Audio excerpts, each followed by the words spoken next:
Imagine a silverback gorilla trying to catch rain in a wicker basket. That is the level of brainpower we are dealing with here. Right now, as you watch this, a massive corporate predator that spent 50 years at the top of the food chain is choking to death. And the weapon of choice? Not a rival predator, not a global famine, not even a change in the climate of the jungle. No, Red Lobster, the king of the casual seafood canopy, decided to commit ritual suicide using a plate of small pink crustaceans. $11 million.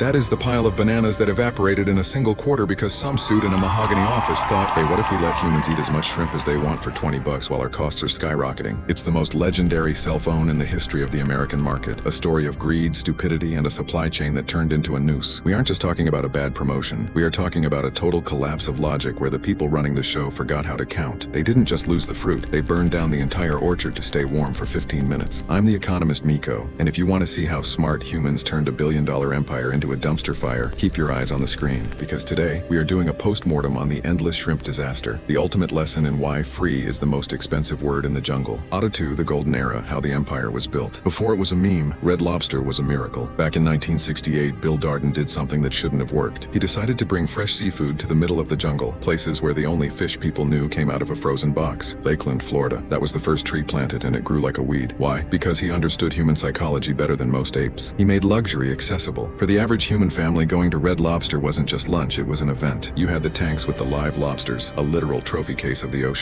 and those Cheddar Bay biscuits that act like a narcotic for the human brain. By the 80s and 90s, they were the undisputed kings of the casual dining canopy. They had the scale, they had the secret sauce. They were buying so much seafood that they literally controlled the global market prices. They were the biggest fish in a very profitable pond. They owned their own supply chains. They owned the land their restaurants sat on, and they had a loyal tribe of customers. They were hoarding bananas at a rate that made Wall Street drool. It was the golden era where the brand meant quality and reliability. But here's the thing about the jungle. When you get too fat and too slow, the parasites start looking at you like you're a walking buffet. Red Lobster's success became its own predator, because in the world of humans, enough is never enough for the guys in suits. They started looking for ways to unlock value, which is human speak for stripping the bark off the tree to sell the wood while the tree is still standing. Auto 3, the blind spot, the arrogance and the real estate trap. Enter 2014. This is where the tragedy really begins. Darden Restaurants, the parent group, was under pressure from activist investors. These are basically the vultures of the financial world. They don't care about the health of the jungle. They just want the meat. They sold Red Lobster to a private equity firm called Golden Gate Capital for $2.1 billion.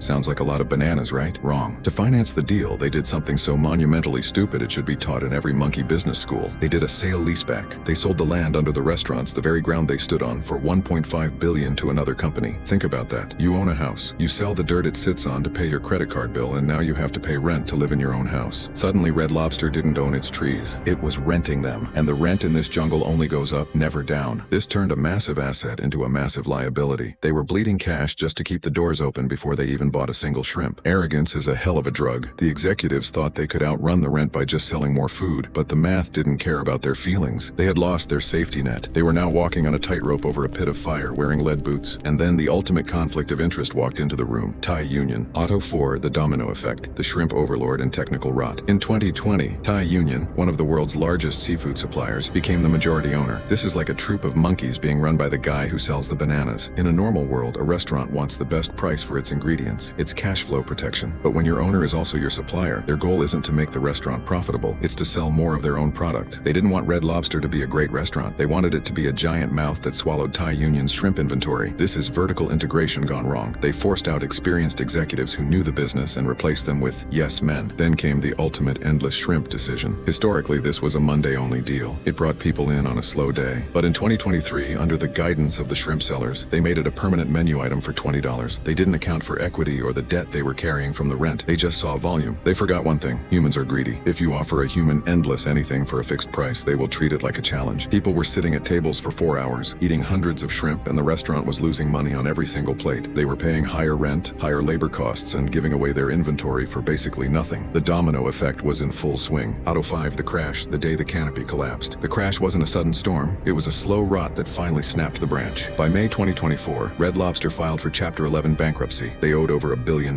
They started closing dozens of locations, nearly 100 in the first wave. Imagine walking into your favorite grove and seeing the trees chopped down and the fruit rotting on the ground. That was the reality for thousands of workers. The most pathetic part, they held an online auction to sell off their kitchen equipment, ovens, fryers, lobster tanks, sold for centavos on the dollar. The brand that once defined date night in America was being picked apart by scavengers in a digital clearinghouse. The CEO who pushed the endless shrimp deal? Gone. The investors who stripped the real estate, they got their payout years ago. The only ones left starving were the employees and the customers who realized the shrimp party was over. It was a liquidity crunch of biblical proportions. They ran out of bananas because they literally gave them all away to people who weren't even hungry anymore. Auto 6, the autopsy, lessons for the apes. So what did we learn from this mess, you smooth-brained investors? Pay attention because the jungle is full of red lobsters. Lesson 1. Never trust a company that sells its own dirt. If a business doesn't own its core assets, it's not a business, it's a tenant. Lesson 2. Watch out for vertical sabotage. If the guy supplying the fruit also owns the monkey, he's going to overcharge the monkey. Lesson 3. Growth is a lie if it comes at the expense of margin. Selling a million shrimps at a loss doesn't make you a giant, it makes you a corpse. Retail investors,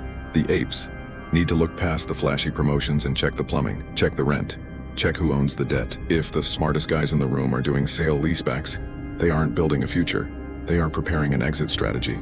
Don't be the last one holding the empty plate when the music stops and the bill comes due. Auto 7 closing the final word. That's the story of how a plate of shrimp brought down a kingdom. It's funny, it's sad, and it's predictably human. If you want to keep your own banana pile safe, you better start looking at the market through a different lens. Hit that subscribe button and like the video. It helps me buy the premium non-bankrupt bananas I need to keep this channel running. Don't be a shrimp in a world of sharks. I'm the economist Mico, now get out of my jungle before the rent goes up.